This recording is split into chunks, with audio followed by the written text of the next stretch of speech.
Hi friends, easy ഗാർഡനിങ്ങിലേക്ക് സ്വാഗതം. ഞാൻ നീയ.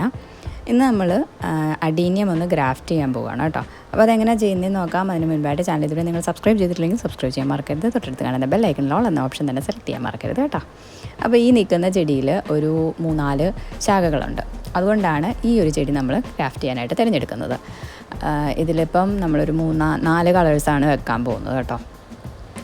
അപ്പോൾ നമ്മൾ ഏത് ചെടിയാണോ തിരഞ്ഞെടുക്കുന്നത്, ഏത് ചെടിയിലേക്കാണോ വെക്കുന്നത് അതിനെ സ്റ്റോക്കെന്നും, ഏത് ചെടിയിൽ നിന്നാണോ വെക്കുന്നത് അതിനെ സിയോണെന്നുമാണ് വിളിക്കുന്നത് കേട്ടോ. അപ്പോൾ നമുക്ക് ഗ്രാഫ്റ്റ് ചെയ്യുന്നതിന് വേണ്ടിയിട്ട് കുറച്ച് ടൂൾസ് ആവശ്യമാണ്. കുറച്ചൊന്നല്ല, മെയിനായിട്ട് വേണ്ട ഒരു ടൂളെന്ന് പറയുന്നത് ഗ്രാഫ്റ്റിംഗ് ബ്ലേഡാണ്, അല്ലെ ഗ്രാഫ്റ്റിംഗ് നൈഫാണ്.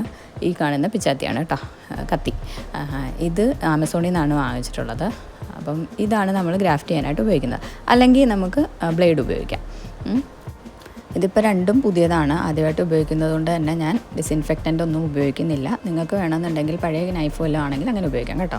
ഓക്കെ, അപ്പോൾ നമ്മളിത് കട്ട് ചെയ്ത് കൊടുക്കാൻ പോവുകയാണ്. നമ്മുടെ കോഡക്സിൻ്റെ കുറച്ച് മുകളിലായിട്ട് വെച്ച് വേണം നമ്മൾ കട്ട് ചെയ്ത് കൊടുക്കാൻ.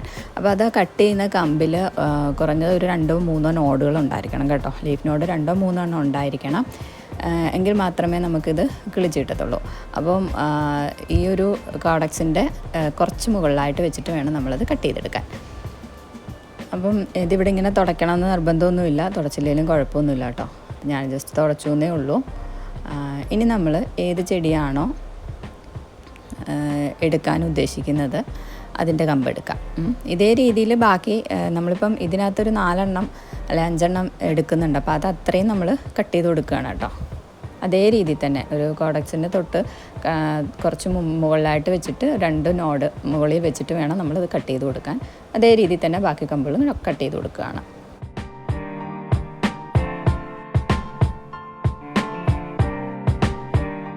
അപ്പോൾ അതത്രയും നമ്മൾ കട്ട് ചെയ്ത് വെച്ചിട്ടുണ്ട്. ഇനി നമുക്ക് അതിനകത്തേക്ക് ചേർത്ത് പിടിപ്പിക്കാനുള്ള കമ്പെടുക്കാം. അത് നമ്മൾ ഏത് കളറാണോ എടുക്കുന്നത് ആ ചെടിയുടെ കമ്പെടുക്കുക. അപ്പം ഒരുപാട് തീരെ ഇളം കമ്പാവരുത് കേട്ടോ. നമുക്ക് കുറച്ച് എന്താ പറയുന്നത്, കുറച്ച് പ്രായമായ ചെടിയാണെങ്കിൽ അതായിരിക്കും ഏറ്റവും നല്ലത്. പിന്നെ അതുപോലെ തന്നെ കുറച്ച് ലെങ്ത് എടുക്കുക കേട്ടോ. അതൊരു 2 നോഡിൻ്റെ ആവശ്യമുള്ളൂ. ഇത്രയും ലെങ്തിൻ്റെ ആവശ്യമില്ല. ഞാൻ മുറിച്ചു എന്നേ ഉള്ളൂ, പക്ഷേ ഇത്രയും ലെങ്ത് വേണ്ട, കുറച്ച് ലെങ്ത് മതിയേ. ഒരു 2 നോഡിൻ്റെ ആവശ്യമുള്ളൂ. അപ്പോൾ നമ്മളത് കട്ട് ചെയ്ത് കൊടുക്കുമ്പോൾ എപ്പോഴും നല്ല ലെവലായിട്ട് വേണം കട്ട് ചെയ്യാൻ, ചരിഞ്ഞൊന്നും പോകാൻ പാടില്ല. അതിപ്പം സ്റ്റോക്കിൻ്റെ ആയാലും സിയോണിൻ്റെ ആയാലും നല്ല രീതിക്ക് ലെവലിൽ വേണം കട്ട് ചെയ്തെടുക്കാനായിട്ട്. ഇല്ലെങ്കിൽ അത് നമ്മൾ ചേർത്ത് പിടിപ്പിക്കുമ്പോൾ എന്താ സംഭവിക്കുന്നത്, അതിനിടയ്ക്ക് ഗ്യാപ്പ് വരും, അതിനകത്ത് എയർ കയറും. അപ്പോൾ അങ്ങനെ ആ ഒരു ഗ്യാപ്പ് ഉണ്ടാവാതിരിക്കാനാണ് അത് രണ്ടും ഒരേ ലെവലിൽ കട്ട് ചെയ്യണമെന്ന് പറയുന്നത് കേട്ടോ. അപ്പോൾ അത് ഒരേ ലെവലിൽ കട്ട് ചെയ്തിട്ട് നമ്മൾ സ്റ്റോക്കിൻ്റെ മുകളിൽ വെച്ചിട്ട് കവർ ചെയ്ത് കൊടുക്കുകയാണ് ചെയ്യുന്നത്. ഇതിൻ്റെ മണ്ടയ്ക്ക് ഇതുപോലെ വെച്ച് കൊടുക്കുക. ശേഷം നമുക്ക് വേണ്ടത് ഗ്രാഫ്റ്റിംഗ് ടേപ്പാണ് കേട്ടോ. ഈ ഒരു ടേപ്പ് എടുത്തിട്ട് അതിൻ്റെ മുകളിലേക്ക് ഇങ്ങനെ വെച്ചിട്ട് താഴേക്ക് വലിക്കണം കേട്ടോ. താഴേക്ക് വലിച്ച് വരുമ്പോൾ ഗ്രാഫ്റ്റിംഗ് ടേപ്പ് ആണെങ്കിൽ അതാണ് ഏറ്റവും നല്ലത്. അതാവുമ്പോൾ ഇങ്ങനെ വലിഞ്ഞു വരും. അല്ലെങ്കിൽ ഒരുപാട് കട്ടിയില്ലാത്ത പ്ലാസ്റ്റിക് കവറായാലും മതി കേട്ടോ. ഇങ്ങനെ എടുത്തിട്ട് ഇതേപോലെ നമ്മൾ ആ ചേർത്ത് പിടിപ്പിച്ചേക്കുന്ന ആ ഭാഗത്തിന് തൊട്ട് താഴെയായിട്ട് റബ്ബർ ബാൻഡ് ഇട്ട് കൊടുക്കുക. അങ്ങനെ ചെയ്താൽ അത് സെക്യൂറായിട്ട് അവിടെ ഇരുന്നോളും. അപ്പം ബാക്കി പ്ലാസ്റ്റിക് ഉണ്ടെങ്കിൽ അത് കട്ട് ചെയ്ത് കൊടുക്കുക.